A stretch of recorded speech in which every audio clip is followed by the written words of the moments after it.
अनहोनी कहानियां, horror tales. घड़ी तेज रफ्तार से 11 बजे की तरफ बढ़ रही थी और कमरे में बैठी शीतल बार बार घड़ी को ही घोर रही थी। इतनी परेशानी चल रही है घर में। ये मोहन ना तो मिलने आ रहा है ना कोई संदेश भेज रहा है। मुझे तो लगता था कि वो मुझे लेकर बहुत सीरियस है। तभी खिड़की के बाहर से एक कागज घर में आ गिरा। अरे लगता है उसी ने लव लेटर फेंका है।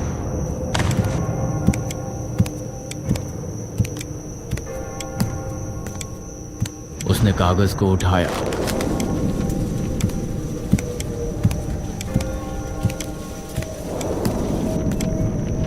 और उसे खोलकर देखा तो वो हैरान रह गई। उस कागज के अंदर एक गुलाब का फूल था, लेकिन उसके साथ एक नींबू और एक सिंदूर की डिब्बी भी थी। ये क्या है? लव लेटर की जगह ये सब? उसने कुछ सोचा और फिर नाक चढ़ाते हुए, जरूर ये मोहन का ही काम है।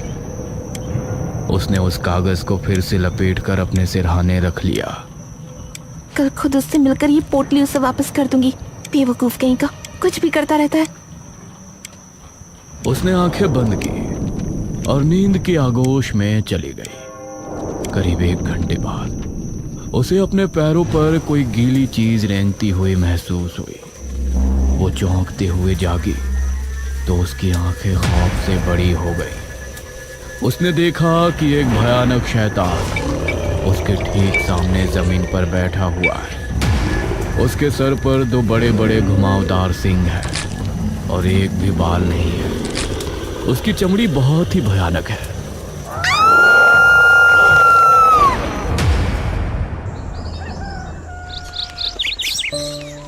कुछ दिन पहले भीमपुर गांव में मोहित अपने परिवार के साथ रहता है। उसकी मां का नाम कौशल्या है, पिता का नाम मनोज, उससे छोटी बहन का नाम रेणुका है और सबसे छोटी बहन का नाम शीतल। वो गांव से शहर काम करने जाता था।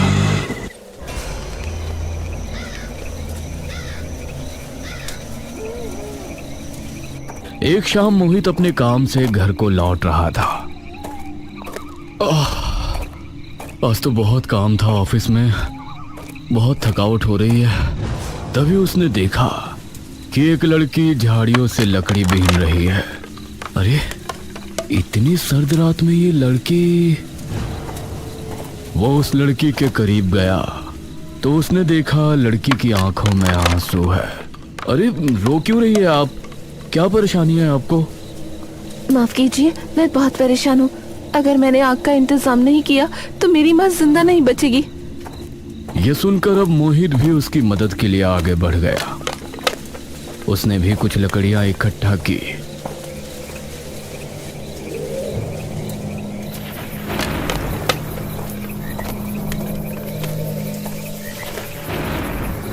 वह लकड़ी उसको अपने साथ अपनी पास ही बनी एक कुटिया में ले गई, जहां खाट पर उसकी मां लेटी थर थर कांप रही थी। अरे इनकी तो बहुत हालत खराब है। मोहित ने अंगीठी में लकड़ियां डाली और आग जलाई। आग के जलने पर उस बूढ़ी को राहत मिली तो उसके चेहरे से दर्द खत्म हुआ।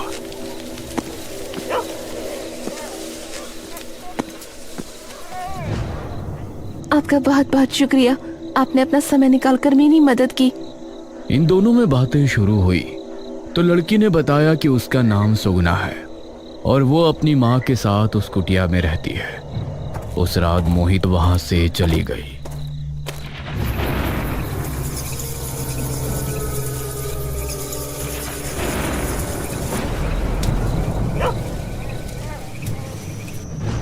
घर आकर मोहित उसी के बारे में सोचने लगा। माँ, आज मेरी मुलाकात एक लड़की से हुई। बेचारी जंगल में अपनी कुटिया में रहती है अपनी माँ के साथ, बहुत ही परेशान है। ओहो, लगता है आपका उस बेचारी पर दिल आ गया भैया। पागल है तू, ऐसा कुछ नहीं है। मोहित अब जब भी शाम को काम करके घर लौटता तो सुगना से जरूर मिलता।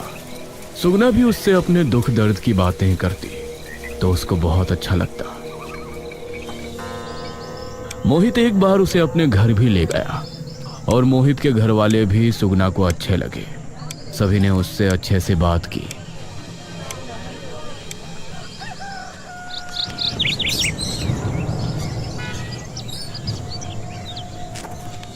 सुगना, कुछ दिनों बाद वैलेंटाइंस डे आ रहा है, उसके बारे में तुमको कुछ पता है? वैलेंटाइन क्या?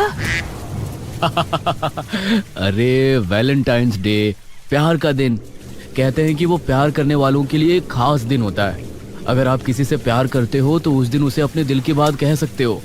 यह सुनकर सुगना का चेहरा लाल हो गया।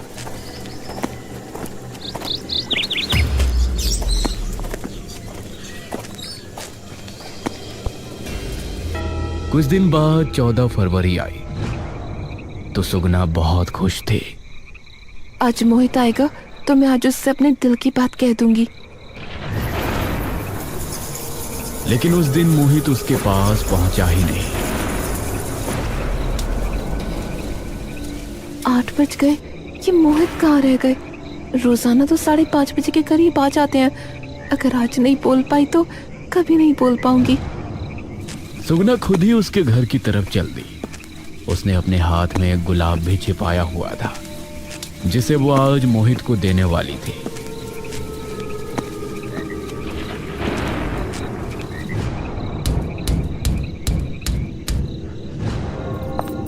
मोहित की मां कौशल्या ने दरवाजा खोला।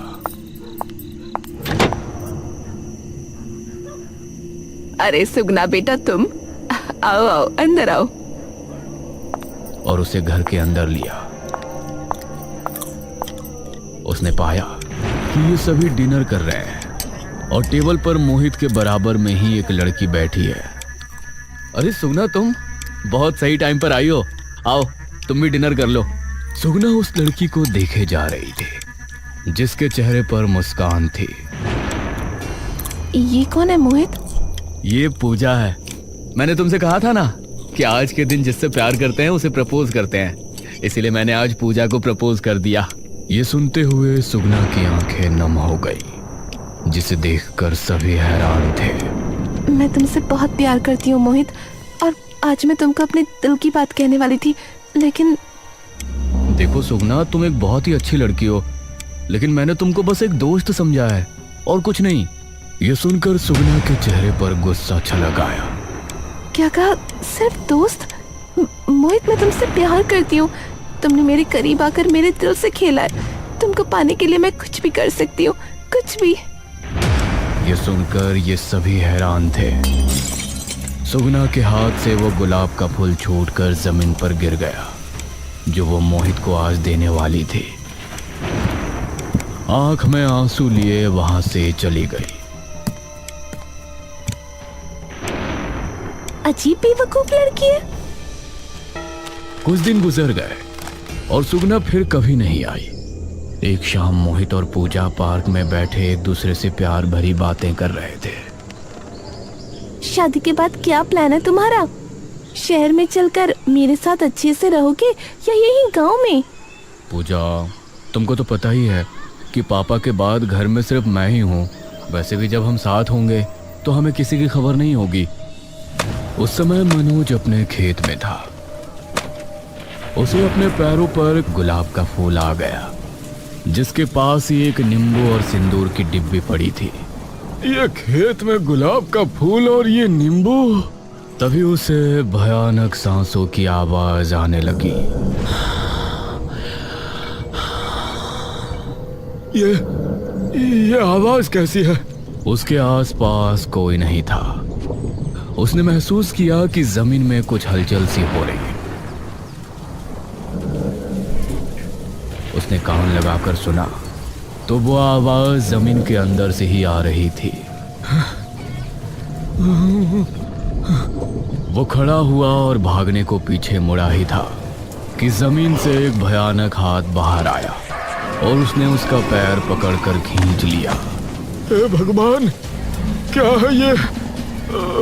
मनोज फिर से उठा और भागने लगा। वो खेत से बाहर निकलने ही वाला था, तभी खेत में लगा बिजुका उस पर गिर पड़ा। वो बिजुका को खुद से हटाने की कोशिश करने लगा, लेकिन ना जाने कैसे उसका वजन बहुत ज्यादा बढ़ गया था। तभी 2 हाथ और जमीन से निकले और उन्होंने मनोज का मुंह पकड़ लिया।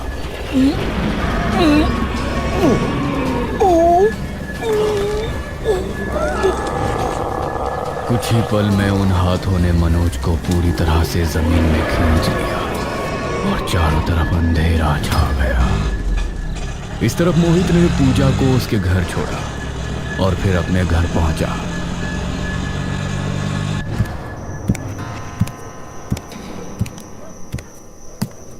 अरे मोहित, तेरे पापा अभी तक नहीं आए हैं। आज क्या हो गया इनको? अरे माँ, पापा काम कर रहे होंगे। इससे पहले भी तो वो कई बार देर से आए हैं। हाँ, ये बात भी सही है। जल्दी से खाना लगाओ भाई, मुझे तो बहुत भूख लगी है।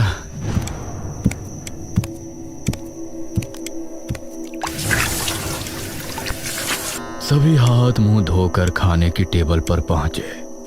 आज मैंने मेरे भाई की मनपसंद चीज बनाई है। क्या मतलब? मछली? हाँ। वाह दीदी, आई लव यू। ये कहते हुए मोहित ने ढक्कन हटाया और चौंक पड़े। डिश में रखी मछली में हजारों कीड़े लगे हुए थे और उसमें 2 कान खजूरे भी रेंग रहे थे। मोहित ने हाथ मारकर उस डिश को गिरा दिया। अरे, मैंने तो ताजी मछली बनाई थी, ये कीड़े कैसे पड़ गए? कहते हुए रेणुका ने दूसरी और तीसरी डिश से भी ढक्कन हटाया तो उन सभी में कीड़े और कान खजूरे रेंग रहे थे। कुछ मधुमक्खी निकली और उन सभी के आसपास मंडराने लगी। फिर सभी खिड़की से बाहर चली गई। मोहित बेटा, चल तेरे पापा को लेने चलते हैं हम, और कुछ खाने को भी ले आएंगे। मुझे तो बहुत डर लग रहा है।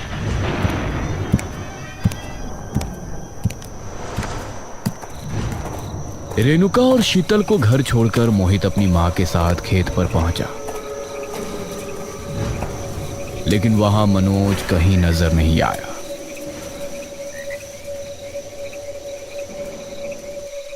अब ये कहाँ चले गए? अब मोहित बेटा, अब क्या करें? मां डरिए नहीं, पिताजी यहीं कहीं होंगे। पिताजी, पिताजी, आप कहाँ हैं?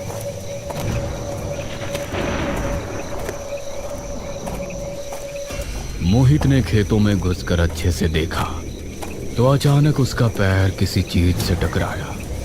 उसने नीचे देखा तो वो हैरान रह गया, क्योंकि वो एक हाथ था जो जमीन से बाहर आ रहा था। हे भगवान! मोहित ने वहां की मिट्टी हटाई तो उसके अंदर से मनोज का शव बाहर आया। अपने पिता की इतनी दर्दनाक मौत देखकर मोहित और कौशल्या दहाड़े मारकर रो पड़े।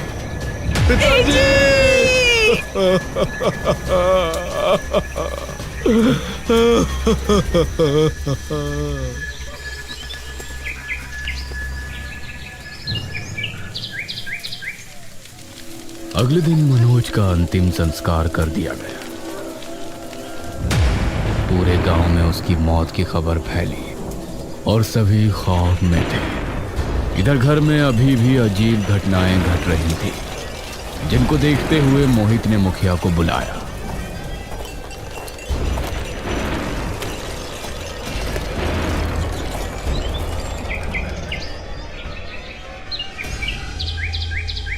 कौशल्या, तुम्हारे घर पर जरूर कोई बुरा साया है।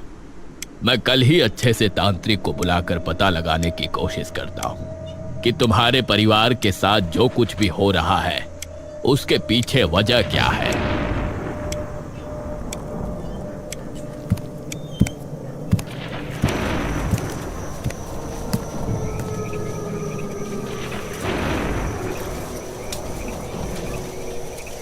रात के समय मोहित पूजा के साथ अपने घर में बैठा था।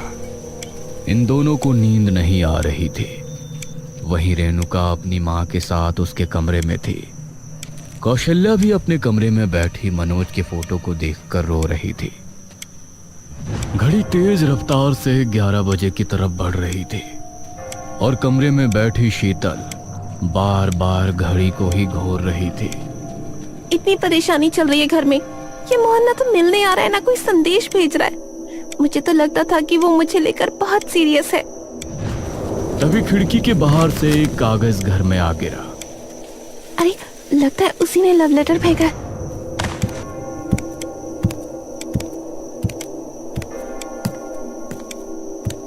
उसने कागज को उठाया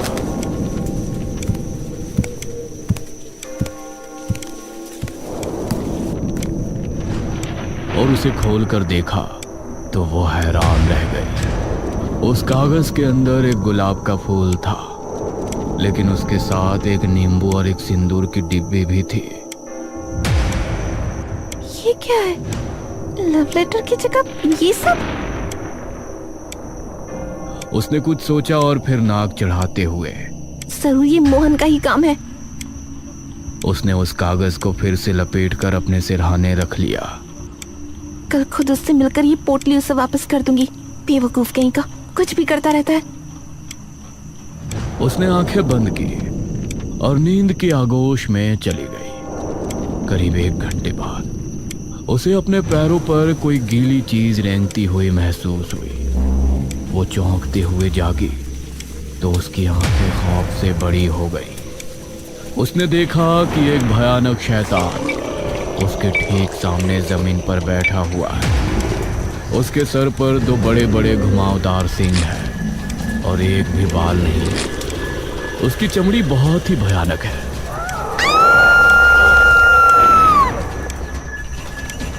वो चीखती चिल्लाती हुई बाहर भागने लगी, लेकिन जैसे ही उसने दरवाजा खोला तो पाया कि बाहर घना जंगल है और दूर दूर तक सिर्फ पेड़ नजर आ रहे हैं। मैं तो घर में थी, ये कमरा, यहाँ जंगल कैसे आ गया? भारी कदमों के साथ वो शैतान उसकी तरफ बढ़ रहा था। शीतल मजबूरन कमरे से निकल उससे दूर भागने लगी। उसने पीछे मुड़कर देखा तो वो शैतान उसका पीछा कर रहा था। वो और तेज भागने लगी तो उसे सामने अपना घर नजर आया। ये क्या? मेरा घर तो सामने है। उसका दिमाग घूम रहा था। उसके सोचने समझने की क्षमता खत्म हो गई थी। वो तेजी से भागती हुई उस घर में घुस गई। मम्मी, भैया। घर में उसे कहीं कोई नजर नहीं आया। वो अपनी माँ के कमरे में गई तो उसने वहां वही शैतान को खड़ा हुआ पाया। उस शैतान के मुंह से हरा धुआं निकला जिसने उसे चारों तरफ से घेर लिया। बाकी तीनों सदस्यों को इसकी कुछ खबर नहीं थी कि शीतल के साथ क्या हो रहा है। ना ही उनको उसके चीखने चिल्लाने की आवाज सुनाई दे रही थी।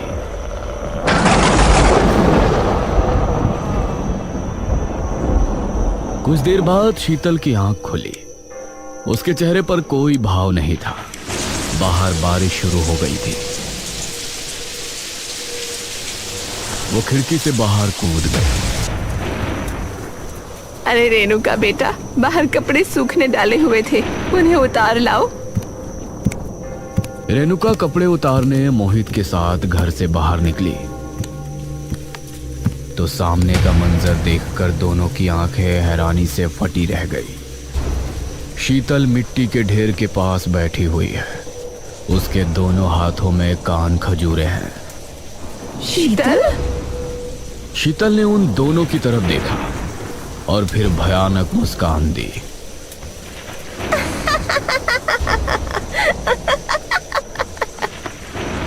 उसके बाद वो बेहोश हो गई।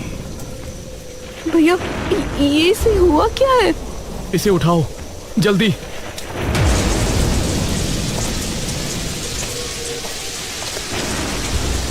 मोहित ने उसे उठाया और फिर कमरे में ले आया।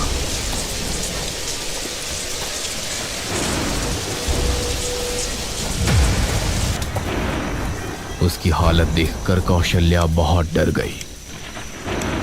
माँ, अब हम और देर नहीं कर सकते।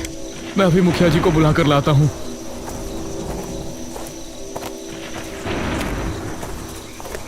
मोहित मुखिया के पास गया और उसे सब कुछ बताया।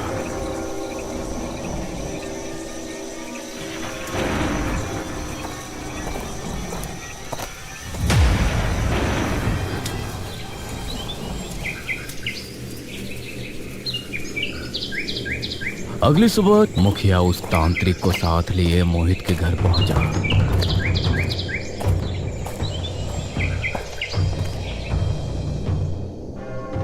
जिस बच्ची के बारे में तुम बता रहे थे वो कहाँ है?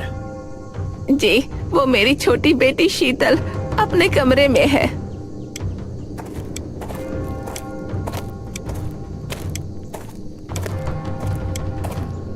तांत्रिक कमरे में गया।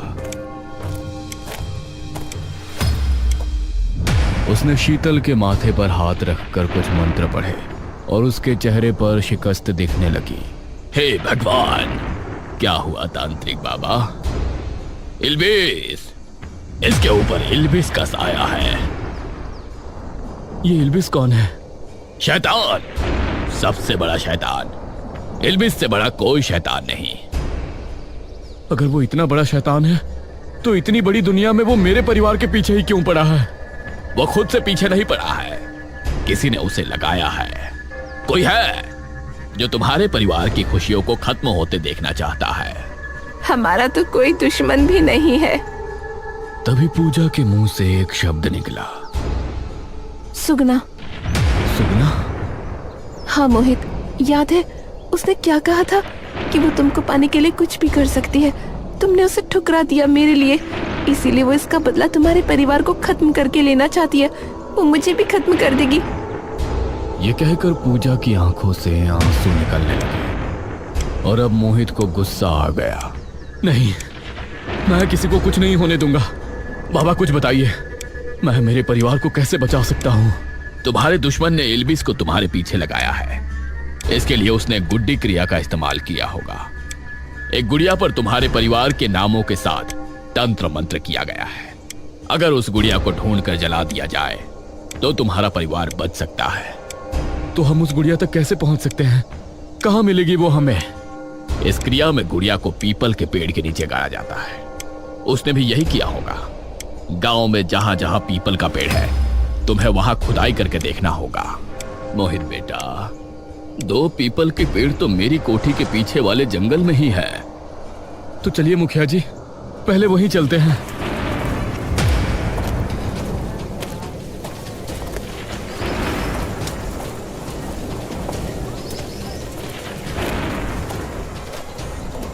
मोहित पूजा, मुखिया और तांत्रिक को लेकर मुखिया के घर के पीछे वाले जंगल पहुंचा और सामने ही एक बड़ा सा पीपल का पेड़ था। इस तरफ शीतल के पास कौशल्या और रेणुका बैठे हुए थे। अचानक शीतल ने आंखें खोली। शीतल बेटा, तुम ठीक हो? शीतल के चेहरे पर कोई भाव नहीं थे, लेकिन जैसे ही कौशल्या ने उसके माथे पर हाथ रखा तो वो चीख उठी और तभी इल्बिस भी वहां आ पहुंचा। इल्बिस को सामने देखकर रेणुका और कौशल्या का दिल दहल उठा। इस तरफ दोनों ने पेड़ के नीचे खुदाई शुरू की। हे भगवान, उस गुड़िया को यही होना चाहिए। मोहित ने पेड़ के चारों ओर खुदाई की, लेकिन गुड़िया नहीं मिल रही थी। अब बस कुछ ही हिस्सा बाकी था। मोहित, मुझे नहीं लगता कि यहाँ कोई गुड़िया है। बस ये जगह और रह गई है, यहाँ मिल गई तो ठीक है। मोहित ने आखिरी हिस्से पर खुदाई की तो वहां उसे गुड़िया मिल गई। मिल गई। उसने गुड़िया को निकाल कर देखा तो आधी गुड़िया गायब थी। अरे, आधी गुड़िया तो गायब है। लगता है ये वो गुड़िया नहीं है। चलो चलकर कहीं और देखते हैं। नहीं, इसका मतलब है कि उसने जानबूझकर गुड़िया को 2 हिस्सों में दफनाया है, जिससे कि अगर उसके बारे में पता भी चल जाए तो कोई उसे ढूंढकर जला ना सके। दूसरा हिस्सा भी यही होगा। ठीक से देखो। जी बाबा। मोहित ने अब और खुदाई की तो उसको गुड़िया का बाकी हिस्सा भी मिल गया। बहुत अच्छे, अब जल्दी से घर जाओ। उसे घर के अंदर ही जलाना होगा, तभी जादू का असर खत्म होगा। अब ये सभी वापस घर की तरफ रवाना हुए। बाबा, क्या इस गुड़िया को जलाने से इब्लीस मर जाएगा? नहीं, उसे कोई नहीं मार सकता। इस गुड़िया को जला देने से इल्बिस तुम्हारे घर को छोड़ देगा, और जिसने तुम्हारे परिवार की आत्माओं का सौदा किया था वो उसकी आत्मा को मारकर अपने साथ ले जाएगा।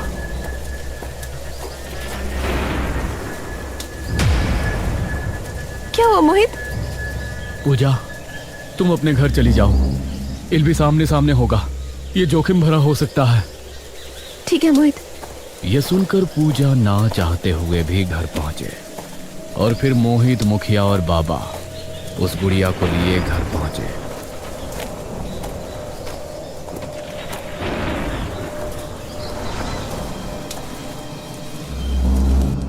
इन्होंने देखा कि शीतल छत से उल्टी लटकी हुई थी। कौशल्या और रेणुका घर के एक कोने में खड़ी कांप रही थी, और इल्बिस उनकी तरफ बढ़ रहा था। रुक जा इल्बिस। ये सुनकर इल्बिस ने पलटकर बाबा की तरफ देखा। तभी सुगना भी वहां आ पहुंची। तुम यहां इस गुड़िया को जलाने से रोकने आई हो? इल्बिस ने आगे बढ़कर कौशल्या का एक ही हाथ से पकड़ लिया।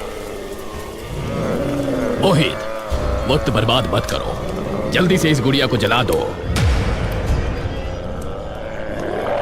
और उसी समय बाबा ने अपने झोले से तेल की एक बोतल निकालकर उस पर तेल उड़ेल दिया। शीतल अभी भी छत से किसी छिपकली की तरह चिपकी है। मोहित ने पॉकेट से लाइटर निकाला। धूम करके गुड़िया में आग जल गई। माँ! मोहित कौशल्या को बचाने भागा तो इल्बिस ने एक ही हाथ से उसे दूर धकेल दिया। लेकिन अगले ही पल जब गुड़िया पूरी तरह से जल गई तो इल्बिस चीख उठा।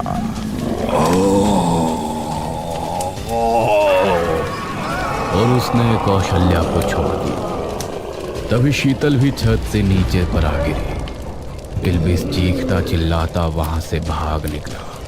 माँ, आप ठीक हो? हाँ। तभी शीतल भी एकदम ठीक हो गई। माँ? सुगना भी वहीं खड़ी मोहित को देखकर मुस्कुरा रही थी। अगर सुगना यहाँ है तो इल्बिस ने सुगना पर हमला क्यों नहीं किया? इसका मतलब है कि सुगना ने तुम्हारे घर पर जादू नहीं किया था।